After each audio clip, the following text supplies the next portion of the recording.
স্বাগতম দর্শক, আমি রেজওয়ানা এলভিস আবারও চলে এসেছি ঠিকানার সাথে এই সপ্তাহের ঠিকানা নিয়ে। আজকে আমাদের সাথে যে দুজন উপস্থিত আছেন আমি তাদের সাথে পরিচয় করে দিচ্ছি। রিজভি নওয়াজ, বিশেষ প্রতিনিধি চ্যানেল আই, এবং মোস্তফা মাহবুব, সিনিয়র রিপোর্টার ডিবিসি নিউজ। আপনাদের দুজনকে স্বাগতম ঠিকানার সাথে আসার জন্য। অনেক ধন্যবাদ, অনেক ধন্যবাদ। এবং সবচাইতে আমার ভালো লাগছে আজকে আপনাদের সঙ্গে আড্ডা দেওয়ার জন্য যে আপনারা বাংলাদেশ থেকে এসেছেন এবং মানে কি বলবো যে একটা ব্যস্ততা সময়ের মধ্যেও যে আমার জন্য একটু সময় বের করেছেন, এই জন্য স্পেশালি ধন্যবাদ। রিজি ভাই, আমরা যে আলোচনায় যাব তার আগে আজকে আমাদের পত্রিকায় যে পাবলিকেশনস আছে আমি একটু হেডলাইনগুলো পড়ে শোনাই।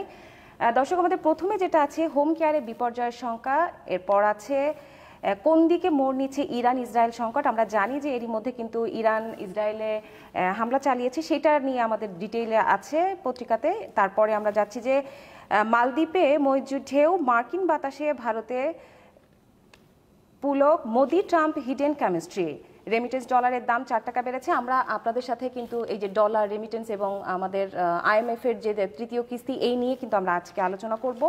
আমি একটু আমাদের পত্রিকার শেষের দিকে চলে যাই। স্টেট ও নর্থ সাউথ সিটি বিএনপির কাউন্সিল সম্পন্ন। আমরা এর মধ্যে জেনেছি যে 2-3 দিন আগে কিন্তু প্রায় 19 বছর পর স্টেটের যে যুক্তরাষ্ট্র বিএনপি তাদের কিন্তু কাউন্সিল হয়েছে এবং সেখানে কিন্তু 3 জন সভাপতি নির্বাচিত হয়েছে এবং পাশাপাশি এই 3টা যে নিউ ইয়র্কের 2টা শাখা আছে উত্তর দক্ষিণ, সেখানেও কিন্তু তাদের প্রতিনিধি নির্বাচিত হয়েছে। যুক্তরাষ্ট্র আওয়ামী লীগের শূন্য পদে যারা স্থান পেলেন তাদেরও কিন্তু প্রায় 81 জনের মতো সদস্য যারা শূন্য পদে স্থান পেয়েছেন। আমরা চলে যাচ্ছি আমাদের শেষ হেডলাইনে, নিউ ইয়র্কে বাংলা চলচ্চিত্রের মহামিলন মেলা। আমরা জানি যে লাস্ট উইকে কিন্তু আমাদের সুচিত্রা সেনের জন্মদিন ছিল এবং তার এই জন্মদিন উপলক্ষে কিন্তু প্রায় বাংলাদেশ এবং কলকাতা থেকে বিভিন্ন ধরনের শিল্পীরা এসেছিলেন এবং নিউ ইয়র্কে যারা অবস্থান করছেন, কানাডায় যারা অবস্থান করছেন সেখান থেকেও কিন্তু বিভিন্ন সেলিব্রিটিরা এসেছিলেন নিউ ইয়র্কে বাংলা চলচ্চিত্রের মিলন মেলা অংশগ্রহণ করার জন্য। আমরা চলে যাচ্ছি আজকে আমাদের দুজন অতিথির কাছে। আপনারা তো এসেছিলেন কয় তারিখে?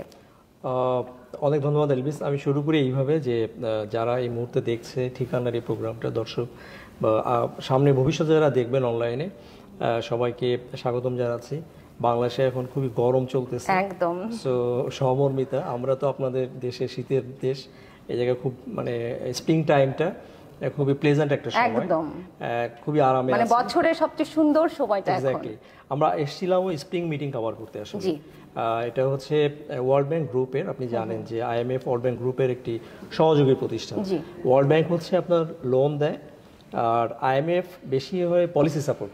আচ্ছা, কিন্তু কোনো দেশ যদি ব্যালেন্স অফ পেমেন্টের সমস্যায় পড়ে তখন IMF লোন দেয়, সহায়তা করে। যেরকম এই মুহূর্তে বাংলাদেশ, আপনি বলছিলেন যে আমরা রিজার্ভ সহায়তা, রাইট, জি, ওইটা ব্যালেন্স অফ পেমেন্ট যখন আমাদের সমস্যা হয়, যেরকম ও যেটা বলল রিজার্ভ, আপনি জানেন যে আমাদের ঠিক 2 বছর আগে রিজার্ভ 48 বিলিয়নে চলে গিয়েছিল, এখন সেটি 20 বিলিয়নের নিচে নেমে গেছে।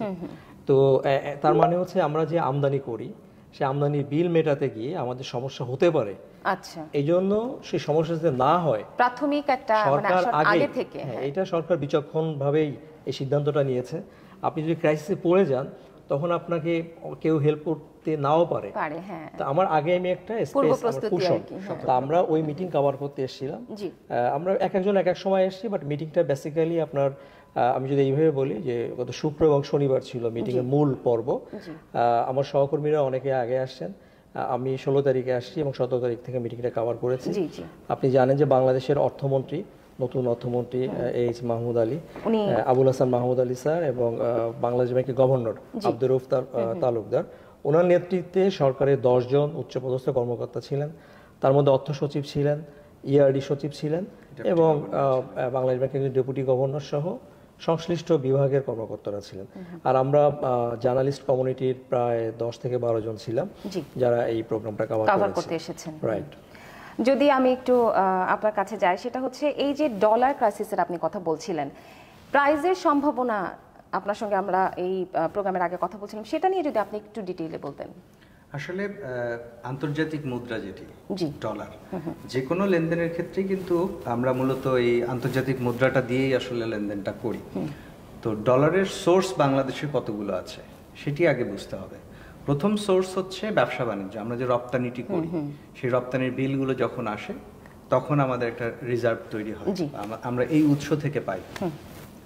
দ্বিতীয় বড় উৎস হচ্ছে প্রবাসী বাংলাদেশি যারা থাকেন, বিশ্বের বিভিন্ন জায়গায় ছড়িয়ে ছিটিয়ে থাকেন, তারা তাদের যে কষ্টার্জিত রেমিটেন্সটা পাঠান, সেটি একটি উৎস। তৃতীয় আরেকটি উৎস আছে, সেটি হচ্ছে বিনিয়োগ।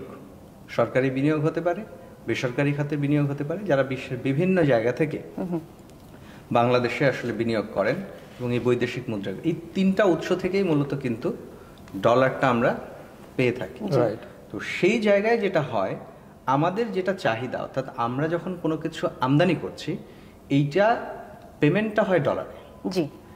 তো এই ভাইয়া যেমন কিছুক্ষণ আগে বললেন যে ব্যালেন্স অফ পেমেন্ট, এই জায়গাতেই আসলে ব্যালেন্স করার প্রয়োজন হয় যে আমি কতটুকু আমদানি করছি, তার তুলনায় বেশি সংখ্যক আমার রপ্তানি হচ্ছে কিনা এবং সেই রপ্তানি বিল হিসেবে ডলারটা আসছে কিনা। জি।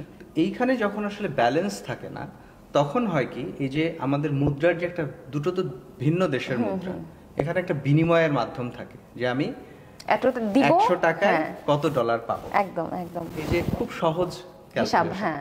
এতদিন যেটা হতো, আমরা বাংলাদেশ ব্যাংক এটা নির্ধারণ করে দিত, তারা কন্ট্রোল করতো। আপনি জানেন যে একটা দীর্ঘ সময় এটি কিন্তু 80, 86, 84 এর মধ্যেই কিন্তু ছিল। কেন্দ্রীয় ব্যাংক এটাকে নিয়ন্ত্রণ করতো এবং এর উপরে কখনো উঠতে দিত না। তার ফলে যেটি হতো, সারা পৃথিবী যেখানে ডিমান্ড অ্যান্ড সাপ্লাইয়ে চলে, আমরা কিন্তু কৃত্রিমভাবে এটাকে ধরে রেখেছিলাম আমরা। এবং একই সাথে করোনার সময় যে বিষয়টি হলো যে বৈধ চ্যানেলের বাইরে যে হুন্ডির মাধ্যমে যেটা আসলে সেটি বন্ধ থাকার ফলে যেটি হলো, আমাদের বৈধ চ্যানেলে কিন্তু বড় অঙ্কের একটা রেমিটেন্স বলি বা এই বৈদেশিক মুদ্রার প্রবাহটা বেড়েছিল। তার সুফলটা কিন্তু আমরা পেয়েছি যে রেকর্ড পরিমাণ 48 বিলিয়ন চলে গেল। জি, আপনি বলছিলেন।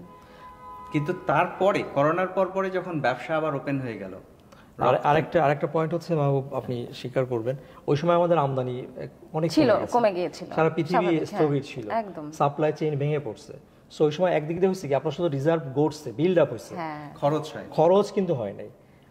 যখন কোভিডটা আস্তে আস্তে কমতে থাকলো, টিকা এসে গেল, তারপরে কিন্তু ওয়ার্ল্ড ওপেন হতে থাকলো, আমাদের দেশেও গার্মেন্টস বন্ধ ছিল। মাননীয় প্রধানমন্ত্রী খুব বিচক্ষণ সিদ্ধান্ত নিয়ে লকডাউনের মধ্যে কিন্তু তৈরি পোশাক খাতটা খুলে দিল। যে কারণে হলো কি, আপনার এই যে অনেক দিন ধরে আপনার কিন্তু বিল পে করতে হয় না, বিলও পে করতে হয় নাই। আপনি যে ওর থেকে ইম্পোর্ট করছেন, বিলটা কিন্তু দেয়া লাগে নাই। হঠাৎ করে যখন একসাথে এই পেমেন্ট গুলো শুরু হয়ে গেছে, আর তার সাথে হচ্ছে আমাদের একটা ট্রাভেল ওপেন হয়েছে, সেটা একটা ট্রাভেল খুব বড় না, যেটা হয়েছে সেটা হলো বেসরকারি খাতের ঋণের কথাও বলছিল। ধরেন আমাদের প্রায় 15 থেকে 20 বিলিয়ন ডলার, এটা বেশ প্রাইভেট সেক্টর আমেরিকা থেকে নিচ্ছে, জার্মান থেকে, মার্কেট থেকে নিচ্ছে, কারণ তখন অলমোস্ট জিরো ছিল আপনার এই ইউএসএরও। কিন্তু যখন এই যে ইউএসএর ইনফ্লেশন বাড়লো, যুদ্ধ, রাশিয়া ইউক্রেন যুদ্ধ, তারপরে এই যে ভূ রাজনৈতিক বিভিন্ন ইস্যুতে ইউএসএতে যখন ইন্টারেস্ট রেট বাড়তে থাকলো, তখন ডলার দামি হয়ে গেল। সারা পৃথিবী থেকে ডলার তখন সাক করে ওরা ইউএসএতে চলে আসতে লাগলো।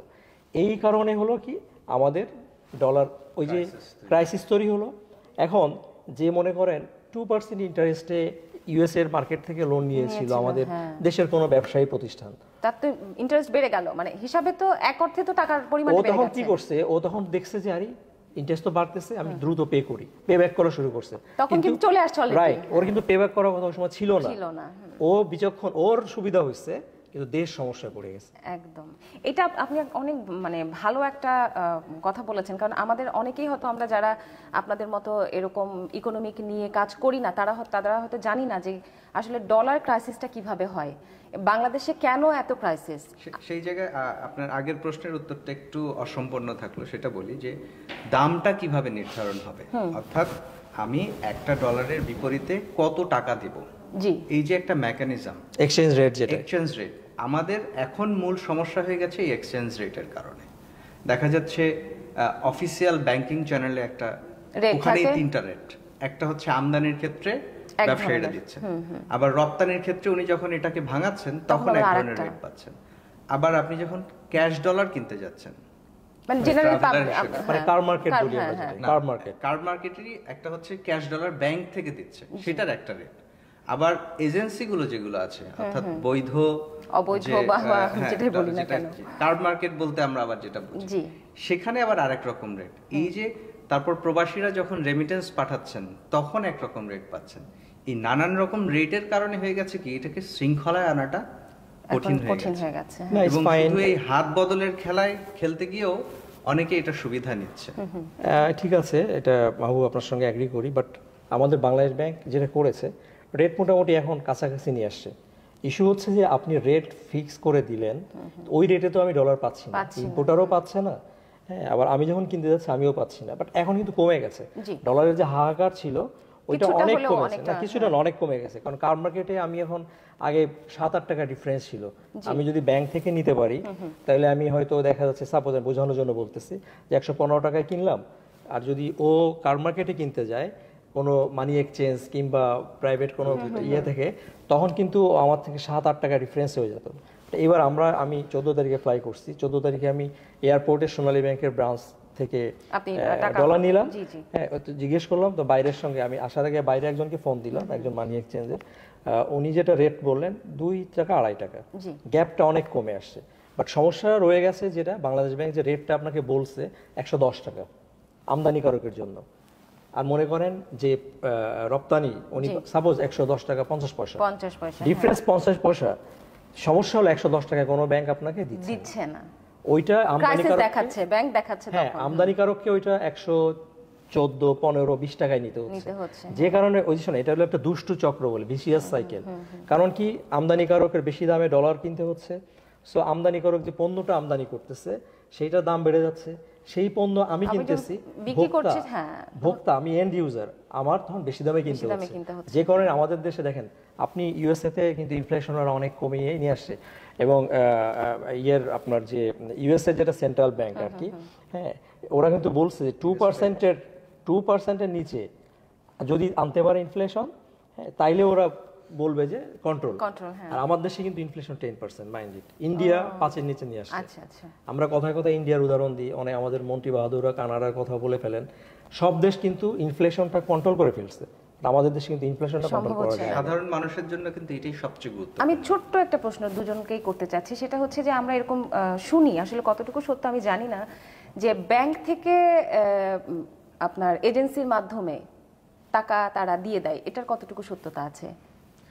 এরকম কিছু ঘটনা আসলে আমাদের যে দুর্নীতি দমন কমিশন তারাও কিন্তু কিছু অভিযোগের পরিপ্রেক্ষিতে কিছু সত্যতা পেয়েছে, কয়েকটি প্রতিষ্ঠানকে শাস্তির আওতায় আনা হয়েছে, যেটি হচ্ছে যখন আসলে এই শৃঙ্খলাটি থাকবে না এবং মাল্টি রেট থাকবে, এটাকে কাইন্ড অফ এনার্কি বলা যায়।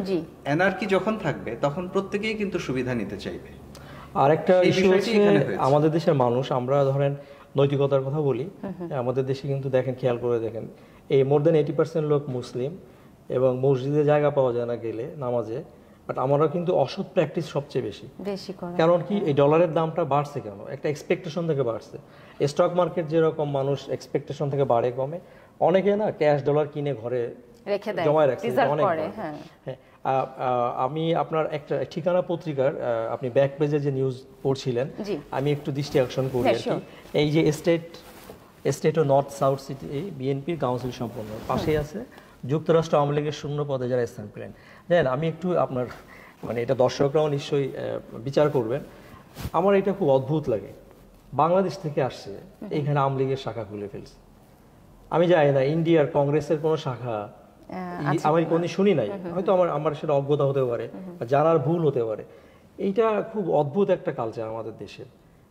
এইখানে আওয়ামী লীগ, বিএনপি, জামাত, জাতীয় পার্টি, পার্টির ব্রাঞ্চ আছে। এর চেয়েও আরো মানে দুঃখজনক যেটা, সেটা হচ্ছে যে একটা তো হচ্ছে মূল পার্টি, এরপরে দেখি স্বেচ্ছাসেবক লীগ, মানে শাখা করে করে করে ছোট ছোট, হ্যাঁ, তারপর হচ্ছে কৃষক লীগের শাখা।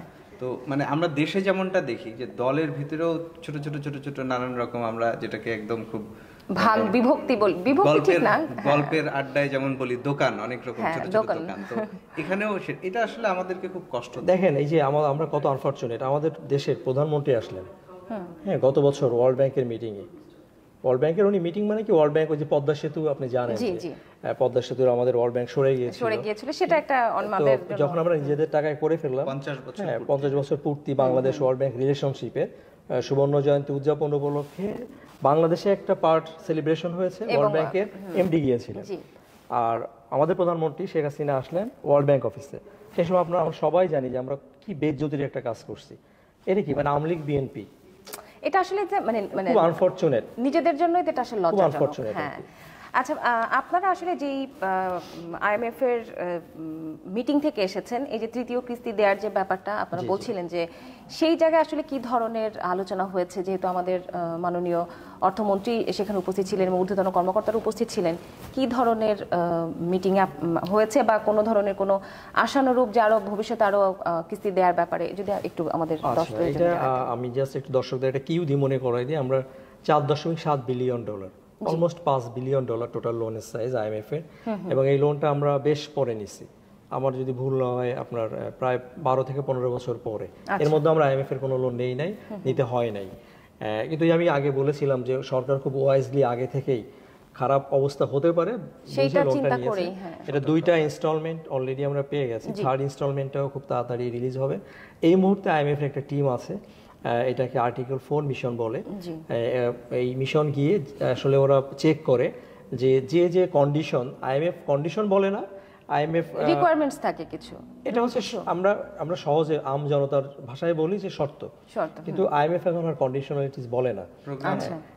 এটা সরকারের অঙ্গীকার, আইএমএফ এর সঙ্গে ম্যাচ যেগুলো হয় সেগুলাই ওরা শর্ত হিসেবে বলে আসলে। তো যাই হোক, ওই শর্ত ধরেন আমাদের যেরকম একটা রিজার্ভ যে 20 বিলিয়নের নিচে নামানো যাবে না, সাপোজ আমি বোঝার জন্য বলছি, আমার রাজস্ব আয় এত করতে হবে, আমার ব্যাংক, সরকারি ব্যাংকে নন পারফর্মিং লোন এনপিএল বলে যেটা খেলাপি ঋণ, সেই খেলাপি ঋণ ধরেন 10-এর নিচে আনতে হবে, আবার আমাদের যে গ্যাস এবং বিদ্যুতের যে হিউজ ভর্তুকি আছে সেটা কমাতে হবে, এইরকম অনেকগুলো শর্ত থাকে। ওই শর্ত বাংলাদেশ কতটুকু প্রতিপালন করতে পারলো সেইটা ওরা বিচার করে। বাট আপনি আইএমএফ এর এটা তো ব্যবসা, সে আমাকে লোন দিচ্ছে, আমি লোন পে ব্যাক করতেছি। বাংলাদেশে কিন্তু ঋণ গ্রহীতা হিসেবে ট্র্যাক রেকর্ড খুব ভালো, আমরা কোনোদিন একটা ইনস্টলমেন্ট 1 সেকেন্ডের জন্য মিস করি নাই। সো ওই লোনের কিস্তি পাওয়া নিয়ে কোনো সংশয় নাই, বিকজ আইএমএফ আমাকে লোন দিবে, আমি পে ব্যাক করবো, এটা ওর ব্যবসা হবে। হ্যাঁ, ইস্যু হচ্ছে যে যেটা আমাদের দেশের অর্থনীতিবিদরা বলেন যে দুর্ভাগ্য হলো এই আইএমএফ যা যা করতে বলতেছে এখন, এটা আমাদের ইকোনমিস্টরা বছরের পর বছর ধরে বলে আসছে, তখন কিন্তু সরকারের ওইভাবে গুরুত্ব দেয় নাই, যেটা এখন এত গুরুত্ব দেওয়া হচ্ছে। স্টিল আমরা তো ধরেন রিজার্ভ কাঙ্ক্ষিত মাত্রায় কখনোই রাখতে পারি নাই আইএমএফ এর শর্ত অনুযায়ী। আমরা 2nd কিস্তিও পেয়ে গেছি, 3rd কিস্তিও পেয়ে যাব। ওইটা ইস্যু না, ইস্যুটা হচ্ছে যে সামনে আমাদের অর্থনীতিতে যে কি খারাপ অবস্থা হতে পারে, সেই জায়গাটা যদি আপনি ওরকম কঠিনভাবে অ্যাড্রেস না করেন। হ্যাঁ, এখন এক ধরনের হজবরল অবস্থা চলতেছে, ব্যাংক মার্জার আপনি খেয়াল করছেন নিশ্চয়ই, এর মধ্যেই 2টা মার্জারের মোটামুটি এটা ডান। হ্যাঁ, বেসিক এক্সিম ব্যাংক এবং পদ্মা ব্যাংক, এটা মার্জ হলো, মানে প্রাথমিক প্রক্রিয়াটা। তারপর সোনালী ব্যাংক এবং BDBL bank, Bangladesh development bank. এইটা আবার দেখেন খেয়াল করে, বিডিবিএল মার্জ হয়েছিল 2টা ব্যাংক মার্জ হয়ে, মানে বিডিবিএল তৈরি হয়েছিল বাংলাদেশ শিল্প ব্যাংক এবং শিল্প ঋণ সংস্থা বিএসআরএস, 2টা মিলে হয়েছিল বিডিবিএল। কত দুর্ভাগ্য, ওইটাও আমরা কিন্তু চালাতে পারি নাই ঠিক মতো, চালাতে পারি নাই বলে এখন আবার সোনালী ব্যাংকের সঙ্গে মার্জ করা হচ্ছে। সো ব্যাংক মার্জ করাটাই একমাত্র সমাধান না, ওইটা যদি হতো তাহলে তো ওইটার বিডিবিএল কে এখন আবার সোনালী ব্যাংকের সঙ্গে মার্জ করা লাগতো না। তার মানে আমাদের এখানে ব্যাপক সুশাসনের ঘাটতি আছে ব্যাংকিং খাতে, আর্থিক সেক্টরে। আপনি leasing company, non banking financial institute, যেগুলো এনবিএফআই বলি আমরা, ওটার কথা তো বাদ। আপনি ব্যাংকের কথাও যদি ধরেন, হ্যাঁ, যেটা আপনার মনে থাকবে হয়তো, আপনি বলছিলেন যে আপনি স্পোর্টস রিপোর্টিং করেছেন, বাট বাংলাদেশের একজন নাগরিক হিসাবে প্রয়াত অর্থমন্ত্রী আবুল মাল মুহিত সংসদে বলেছেন যে আমি ব্যাংকের লাইসেন্স দিতে চাই নাই, এবং রাজনৈতিক চাপের কাছে আবার নথি স্বীকার করতে হয়েছে। অনেকবার বলেছে সংসদে, সেই নথি স্বীকারের খেসারতটাই কিন্তু এখন আমরা দিচ্ছি। দেখেন এই 9টা ব্যাংক দেওয়া হয়েছিল, হ্যাঁ, যেটাকে আমরা এই জেনারেশন ব্যাংক বলতেছি, 4th জেনারেশন, 4th প্রজন্মের ব্যাংক। এটার বেশিরভাগের অবস্থা কিন্তু ভালো না আর কি, মানে আমরা যে মাত্রায় চিন্তা করি বাংলাদেশ ব্যাংক যেভাবে চায়, আপনি জানেন যে সুইজারল্যান্ডের একটা শহর আছে বাসেল, ওরা ওইখানে বসে নীতি নির্ধারণই ঠিক হয়। তো সেই বাসেলের যেসব ক্রাইটেরিয়া অনুযায়ী ব্যাংকের স্বাস্থ্য ভালো মন্দ বলা হয়, সেটা আমরা এই প্রজন্মের তো বটেই, ইভেন আরব বাংলাদেশ ব্যাংক প্রথম বেসরকারি ব্যাংক, আমার যদি ভুল না হয়, মানে এই সময়ের বাংলাদেশ স্বাধীন হওয়ার পরে, হ্যাঁ, সেই ব্যাংকটাও মার্জ করে ফেলতে হচ্ছে। না, এটা তাহলে তো আমাদের মানে খুবই দুঃখজনক একটা সংবাদ। আমি ঠিক সোর্সটা আমার এই মুহূর্তে মনে পড়ছে না। আমরা একটা নিউজে দেখলাম যে প্রায় 50+ মতো বাংলাদেশ ব্যাংকের বিভিন্ন পদে কর্মকর্তারা, ওনারা তাদের অব্যাহতি, দৈনিক সমকালে একটা স্টোরি। হ্যাঁ, সেই ব্যাপারে যদি কিছু বলতেন, আপনাদের যদি জানা থাকে। আচ্ছা, এমনি স্টোরিটা পড়লে আপনি বুঝবেন যে ওনারা সুইচ করেছেন।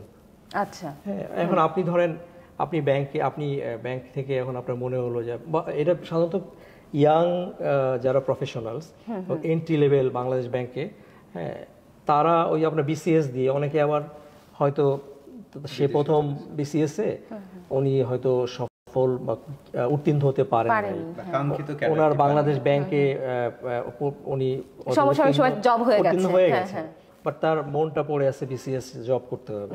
কারণ আমাদের দেশে তো আপনি জানেন যে প্রশাসনে যারা কাজ করেন এবং পুলিশে যারা কাজ করেন, তাদের খুব দাপট থাকে একদম।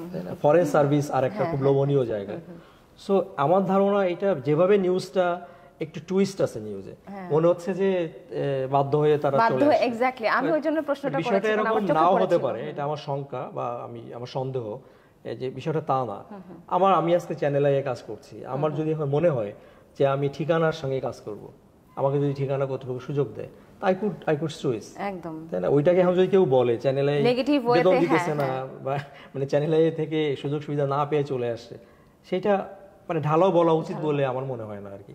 সো বাংলাদেশ ব্যাংকে তো আমরা রেগুলার কাজ করি, আমরা যা বিজনেস রিপোর্টিং করি, এইজন্যই আমার মনে হচ্ছে যে একটু আমরা কর্মকর্তাদের সঙ্গে কথা বলে এরকম মনে হয় না যে তারা কেউ কাজ করতে পারতেছে না, খুব চাপে আছে, বাধ্য হয়ে চাকরি ছেড়ে দিচ্ছে, বিষয়টা তা না। বরং অর্থনীতির এখন যে অবস্থা, ব্যাংকিং খাতের যে অবস্থা, এখানে কাজ করার সুযোগই অনেক বেশি। আচ্ছা আচ্ছা, প্রবাসীদের মধ্যে এক ধরনের ধারণা হয়েছে কিছুদিন ধরে যে তাদের যে পরিমাণে টাকা বাংলাদেশে পাঠায় বা হয় না যে তারা ওখানে হয়তো রিজার্ভ করছে বা রাখছে, ব্যাংক বন্ধ হয়ে যেতে পারে।